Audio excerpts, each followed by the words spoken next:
Hello everyone, कैसे हैं आप सभी। अड्डा 24/7 सीओटी पीजी चैनल पर मैं आयुष दुबे एक बार फिर से आपका स्वागत करता हूं। आज का जो सेशन है बहुत इंपॉर्टेंट होने वाला है भाई। अगर आप सीओटी पीजी 2027 के लिए हिस्ट्री विषय से तैयारी कर रहे हैं, आज हम कंप्लीट रोड मैप की बात करने वाले हैं कि शुरू से लेकर के, यानी अभी जो चल रहा है जून के आसपास, जून से लेकर के मार्च तक का कंप्लीट रोड मैप क्या होने वाला है। तैयारी के दौरान आपको किन किन स्टेप्स को फॉलो करना है, किस समय पर क्या करना है, वो सारी बातें आज हम डिटेल में डिस्कस करने वाले हैं। तो बिना किसी देरी के चलिए हमारा लेक्चर शुरू करते हैं। सबसे पहले देखिए, सीओटी पीजी आप क्यों दे रहे हैं? क्योंकि आप एमए करना चाहते हैं, देश की टॉप यूनिवर्सिटी से आप एमए करना चाहते हैं, खास तौर पर आप हिस्ट्री से एमए करना चाहते हैं, पोस्ट ग्रेजुएशन करना चाहते हैं। तो फिलहाल तो ये एक ही द्वार है, एक ही दरवाजा है। अगर आपका सपना है बड़ी यूनिवर्सिटी, ड्रीम यूनिवर्सिटी जैसे जेएनयू हो गया, डीयू हो गया, देश की जितनी टॉप सेंट्रल यूनिवर्सिटीज है वहां तक जाना, तो एंट्री डोर तो एक ही है। और वो एंट्री डोर कौन सा है? वो है सीओटी पीजी एग्जाम। और उतना टफ नहीं है, यकीन मानिए, एग्जाम उतना टफ नहीं है। कोई एग्जाम टफ नहीं होता। हमारी प्रिपरेशन जितनी स्ट्रांग होगी ना, उतना एग्जाम को हम क्या बना सकते हैं? इजी बना सकते हैं। आपके लिए सबसे अच्छा मौका भी यही है, आपके लिए एक सबसे अच्छा रास्ता भी यही है। अगर आप सही रणनीति से काम करेंगे, सही स्ट्रेटजीज के साथ काम करेंगे, तो आप अपने लक्ष्य तक बिल्कुल पहुंच जाएंगे भाई। एग्जाम कौन कराता है? Exam NTA, national testing agency कराती है। अभी कुछ दिनों से बहुत चर्चा में है और अब विवादों में भी है। खैर, हमें विवादों साइड नहीं जाना है। देखिए, होता है जब हम तैयारी कर रहे होते हैं ना, तो कोई संस्था होती है जो लाइमलाइट में आ जाती है और हम उन चीजों के बारे में ज्यादा रिसर्च करने लगते हैं, उनसे रिलेटेड कंटेंट ज्यादा हम देखने लगते हैं। नहीं, हमारा पर्पस है कि भाई एग्जाम तो एनटीए करा रहा है, हमें एग्जाम क्वालिफाई करना है। कंप्यूटर बेस्ड टेस्ट होने वाला है, नेशनल लेवल का एग्जाम है, इसीलिए क्वेश्चंस का लेवल अच्छा है, एग्जाम का लेवल अच्छा है, क्योंकि नेशनल लेवल है। देखिए, साउथ के बच्चे भी अपीयर हो रहे हैं, हमारे नॉर्थ साइड के बच्चे तो हैं ही, सेंट्रल इंडिया के बच्चे हैं, अच्छी अच्छी यूनिवर्सिटीज से पढ़े हुए बच्चे हैं। तो बहुत बड़े लेवल पर यह एग्जाम हो रहा है, नेशनल लेवल पर यह एग्जाम हो रहा है, एनटीए करा रहा है। सीबीटी कंप्यूटर बेस्ड, आजकल ज्यादातर एग्जाम जो है वो क्या होने लगे हैं? ऑनलाइन होने ही लगे हैं। क्वालिफिकेशंस क्या है? क्वालिफिकेशंस अगर मैं कहूं, एलिजिबिलिटी क्या है फॉर्म भरने के लिए, आपको क्या क्या होना चाहिए? तो देखिए, बैचलर आपके पास होना चाहिए, सीधी सी बात है, बैचलर कंप्लीट है। नहीं है, ग्रेजुएशन कर रहे हैं लास्ट ईयर में, आप फॉर्म भर सकते हैं। और लगभग ये 50% 55% का क्राइटेरिया तो आप ऐसे मानिए कि आपको मैक्सिमम जगह पे आपको देखने के लिए मिलेगा। जब आप गवर्नमेंट जॉब के लिए भी कहीं अप्लाई करते हैं ना, तो मिनिमम ये 50% वाला जो क्राइटेरिया है, ये हमारे लिए होता ही होता है कि कम से कम आपका जो ग्रेजुएशन है वो इतने परसेंट मिनिमम आपके हो, इससे ज्यादा ही हो। अगर अभी तक आप सेकेंड ईयर तक इतने परसेंट नहीं बना रहे, तो भाई थर्ड ईयर में थोड़ा, फाइनल ईयर में थोड़ी मेहनत करो, है ना, इसके ऊपर ही आना है। ठीक है, बहुत ज्यादा जरूरी है सामान्य वर्ग के लिए, खास तौर पर सामान्य वर्ग के बच्चों के लिए। एग्जाम पैटर्न 90 मिनट का होता है। क्वेश्चन पेपर 75 क्वेश्चंस आने वाले हैं। हर क्वेश्चन 4 मार्क्स का होता है, आप जानते हैं बेसिक चीजें। नेगेटिव मार्किंग भी है। देखिए, ये है मेन बात, क्योंकि नेगेटिव मार्किंग है, इसीलिए हमें ज्यादा अच्छे गहन अध्ययन, डीप स्टडी की जरूरत है। क्योंकि नेगेटिव मार्किंग वाले में क्या होता है, अगर नहीं है तो फिर हम अपने मन से कुछ तुक्काबाजियां ये सब कर सकते हैं, यहां नहीं कर सकते। आता है तो आता है, नहीं आता तो नहीं आता। जो हिस्ट्री का पेपर होने वाला है आपका, वो पूरा का पूरा आपके डोमेन सब्जेक्ट पे होने वाला है, जहां केवल हिस्ट्री के ही क्वेश्चन मिलने वाले हैं। ये बहुत अच्छी बात है कि आपको एक ही सब्जेक्ट पढ़ना है और बिल्कुल तरीके से डीप जाकर पढ़ना है। 90 मिनट है, 75 क्वेश्चंस हैं, बेसिक चीजें आप जानते हैं। +4 -1 का कॉन्सेप्ट है। सही करेंगे 4 मिलेगा, गलत करेंगे -1 हो जाएगा। अब देखिए, मेन बात, जो क्वेश्चंस है, अगर हम उसका डीएनए करते हैं, जो पीवाईक्यू क्वेश्चंस है जो पिछले कुछ सालों में आ रहे हैं, तो हमें क्या पता चल रहा है कि फैक्ट्स पूछे जा रहे हैं, क्रोनोलॉजी वाले क्वेश्चंस आ रहे हैं और कॉन्सेप्ट्स वाले क्वेश्चंस भी आ रहे हैं। मतलब क्वेश्चंस, आप 22 का पेपर जब देखेंगे ना, आपको पीवाईक्यू से रिलेटेड प्लेलिस्ट हमारे यहाँ पे मिलेगी, यूट्यूब चैनल पर भी है, ऐप पर भी आपको मिलेगी। ऐप को आपको डाउनलोड कर ही लेना है, वहां पर भी बहुत सारी चीजें मिलेगी। तो आप जब पीवाईक्यू एनालिसिस देखते हैं ना, तो उसमें साफ समझ में आ रहा है कि 22 के पेपर और 26 के पेपर में कुछ डिफरेंसेस हैं। और वो डिफरेंसेस क्या हैं? वो यही है, थोड़ा सा डीप जाने की कोशिश कर रहा है अब एग्जामिनर भी, क्योंकि एग्जामिनर भी जानता है कि जो बच्चे लगातार पढ़ रहे हैं वो अब बेसिक चीजें ज्यादा बेहतर तरीके से जानते हैं और बेसिक चीजें अपने ग्रेजुएशन में वो पढ़ के आए हुए हैं। तो अब पोस्ट ग्रेजुएशन लेवल पर उन्हें थोड़ा एडवांस नॉलेज होने की जरूरत है। ठीक है, इस तरीके की चीजें। क्रोनोलॉजी वाले क्वेश्चन तो आपसे तब ही बनेंगे जब आपने बहुत ज्यादा लिख लिख के प्रैक्टिस की है उसकी, तभी बनेंगे। जब बार बार बार आपने रिवीजन किया है, उन चीजों को दोहराया है, वरना नहीं बनते हैं भाई, ठीक है। सिलेबस में देखिए इंडस वैली भी है, वैदिक भी है, मौर्यन भी है, सल्तनत एज है, मुगल है, ये वो पार्ट है सिलेबस के जिनसे ज्यादा फ्रिक्वेंटली क्वेश्चंस पूछे जाते हैं। लगातार हमसे इनसे क्वेश्चंस देखने के लिए मिलेंगे, ठीक है। गुप्त काल से भी लगातार क्वेश्चंस आते हैं, दिल्ली सल्तनत, मुगल प्रशासन, भक्ति सूफी आंदोलन से क्वेश्चन आ रहे हैं, ठीक है। प्रशासन से बहुत सारे क्वेश्चंस आते हैं, शब्दावलियां वगैरह जो है वो किससे देखने के लिए मिलती है, प्रशासन से देखने के लिए मिलती है। 1857 की क्रांति हो गई, नेशनल मूवमेंट में पूरा कांग्रेस की स्थापना, कांग्रेस के अध्यक्ष, कौन सा सेशन कब हुआ, किस सेशन में कहां क्या हुआ, वो सारी बातें। दुनिया का, विश्व का इतिहास भी हमें पढ़ना है, फ्रेंच रेवोल्यूशन है ना, वो 14 जुलाई 1789, ठीक है, बास्तिल का पतन, पेरिस किला, कितने वर्ल्ड वॉर्स हुए, कौन कौन से हुए, क्यों हुए, कौन कौन से परिणाम हैं, क्यों, सब कुछ देखिए, ये चित्र आपको दिख रहा होगा।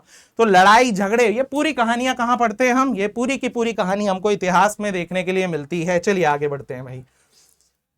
अब कितने बच्चे शामिल हो रहे हैं, तो पूरा अगर सीयूटी पीजी एग्जाम का आप डेटा देखें तो लाखों बच्चे हैं। हमारे डोमेन की बात करें तो हमारे डोमेन में भी हजारों बच्चे हैं, ठीक है। अब होता क्या है कि ये नंबर बड़े दिखते हैं, ठीक है, लेकिन आप यकीन मानिए कि बहुत कम परसेंटेज ऐसा होता है जो बहुत अच्छे से सिस्टमेटिक पढ़ाई कर रहे होते हैं। बहुत सारे सीधा पेपर देने जाते हैं, बहुत सारे पेपर के टाइम पे बुक उठाते हैं। बहुत कम बच्चे होते हैं जो बहुत मन से, लग के, लगन से पूरे 6, 7, 8 महीने तैयारी करते हैं, और वही बच्चे होते हैं जो अपनी ड्रीम यूनिवर्सिटी तक पहुंचने में सफल होते हैं। ये वही बच्चे हैं, बहुत कम, जो बहुत ज्यादा मेहनत कर रहे हैं वही यहां तक पहुंच पाते हैं। लेकिन इसके लिए जरूरी क्या है, इसके लिए आप जितना लेट जागेंगे ना, वो बड़ी एक सामान्य सी बात हमें सुनने में मिलती है कि आप जितना लेट चलना शुरू करेंगे ना, आप उतना लेट पहुंचेंगे। जितना जल्दी आप चलना शुरू कर देंगे, आप उतना जल्दी अपने डेस्टिनेशन पर पहुंचेंगे, ठीक है भाई। तो भीड़ से यदि आपको अलग आना है, ठीक है, तो सही रणनीति की आपको जरूरत पड़ेगी। कौन कौन से यूनिवर्सिटीज हैं जो सबसे ज्यादा डिमांडेड हैं, तो देखिए दिल्ली यूनिवर्सिटी तो है ही, ठीक है, फिर जेएनयू है, जेएनयू बहुत ज्यादा डिमांडेड है। उसके बाद देखिए बीएचयू और हैदराबाद विश्वविद्यालय, ये भी सबसे ज्यादा डिमांडेड है, ठीक है। और इन सब में सीट अगर आपको सुरक्षित करना है तो देखिए यहां जाने का पर्पस क्या है, तो ये एक अलग वो होता है ना कि जो यूपीएससी एस्पिरेंट्स होता है उसके लिए जो हमारी लबासना है ना, लाल बहादुर शास्त्री एकेडमी, उसका एक अलग ही महत्व है भाई, ठीक है। जो पीसीएस के एस्पिरेंट्स होते हैं, हर स्टेट में कुछ ऐसी संस्थाएं होती है, जैसे मध्य प्रदेश में नरोना एकेडमी है, तो जिन्हें एमपी पीसीएस वाले हैं, स्टेट पीसीएस वाले होते हैं, उनका सपना होता है यार वहां जाना। एक अलग वाइब होती है, कुछ नया सीखने के लिए मिलता है, आपके पोटेंशियल का आप मैक्सिमम तरीके से यूटिलाइज कर सकते हैं अगर आप ऐसे इंस्टीट्यूट तक पहुंचते हैं तो वो एक बातें हैं। तो आप यहाँ पहुंच सकते हैं। डीयू में ऑलमोस्ट 100 सीटों के आसपास है, 100+ सीटें हैं, बीएचयू में भी 100+ सीटें हैं, जेएनयू में थोड़ी सीटें कम है, इसलिए जेएनयू का जो कंपटीशन है वो आपको थोड़ा ज्यादा देखने के लिए मिलता है भाई, ठीक है। स्कोर की बात करें तो सही स्कोर क्या होगा 300 में से, अब ये तो वेरी करता है, बहुत सारे फैक्टर्स पर वेरी करता है, हम सीधा कंक्लूजन पे नहीं आ सकते कि भाई इतना होगा, लेकिन जो पिछले कुछ सालों के अनुमान है उसके हिसाब से आप ये मान सकते हैं कि देखिए भाई, यदि आप इसके आसपास हैं 200, 180, तो अच्छी यूनिवर्सिटीज आपको मिल जाएगी। 220, 260 उस रेंज में यदि आप हैं तो फिर आप बढ़िया हैं, बढ़िया जगह पे हैं, आपको बहुत हद तक चांसेस हैं कि आप ड्रीम यूनिवर्सिटी तक पहुंच जाएंगे। लेकिन ये 260 ये जो देख रहा है ना, 200, 180, ऐसा होता है ना कॉम्पिटिटिव की दुनिया में क्या होता है, कॉम्पिटिटिव एग्जाम्स की दुनिया में क्या होता है कि आप एक रेंज तक तो आराम से पहुंचते हैं और सामान्य अध्ययन करने वाले लोग भी उस रेंज तक पहुंच जाते हैं, पर उस रेंज से आगे बढ़ने के लिए ना फिर आपको क्या चाहिए होता है, फिर वहां विशेष प्रयासों की आवश्यकता होती है, वहां साधारण प्रयास काम नहीं आते।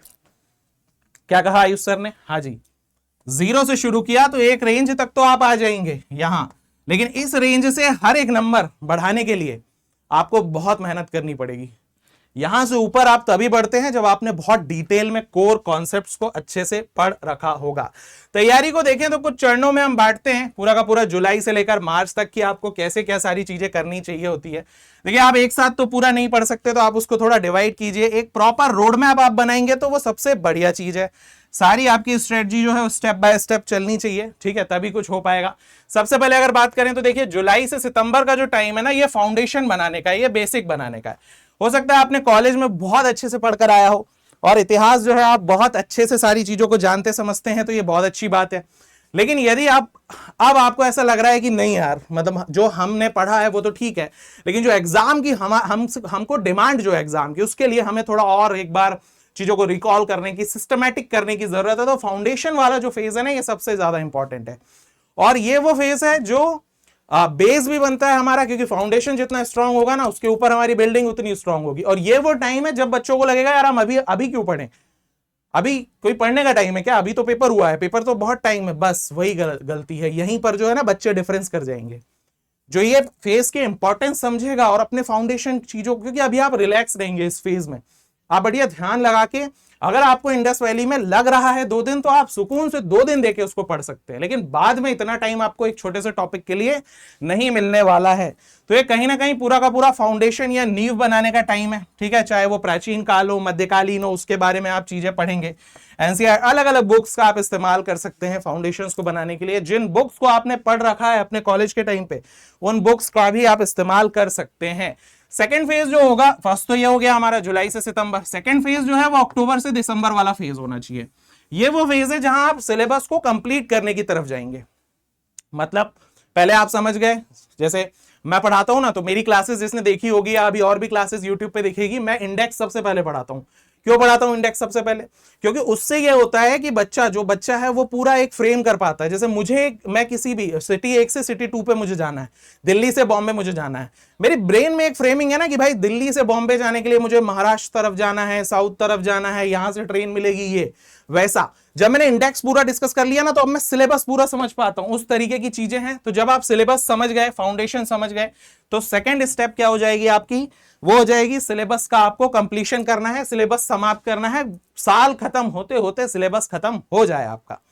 यही है सिलेक्शन का फंडा, ठीक है। और सिलेबस करने के लिए आपको क्या करना पड़ेगा, देखिए ऐसा नहीं है कि अब डिपेंड करता है। यदि आप बिल्कुल शुरू कर रहे हैं, इनिशियल एज में है, नोट्स बनाइए, नोट्स लिखिए, बहुत बढ़िया चीज है वो। नोट्स को एक जगह लेकर आइए, वो सबसे बेस्ट तरीका है।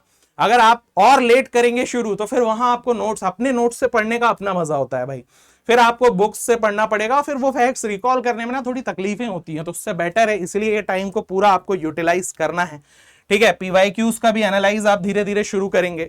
जब हम नोट्स बना रहे हो या जब हम सिलेबस को कंप्लीट कर रहे हो, तो बेस्ड ऑन पीवाईक्यूज करें। ऐसा नहीं कि एग्जाम में कुछ और आ रहा है, हम कुछ और ही पढ़ रहे हैं। इतिहास, हिस्ट्री छोटा तो है नहीं, बहुत वास्ट है, उसको खत्म करना इतना आसान नहीं है ना।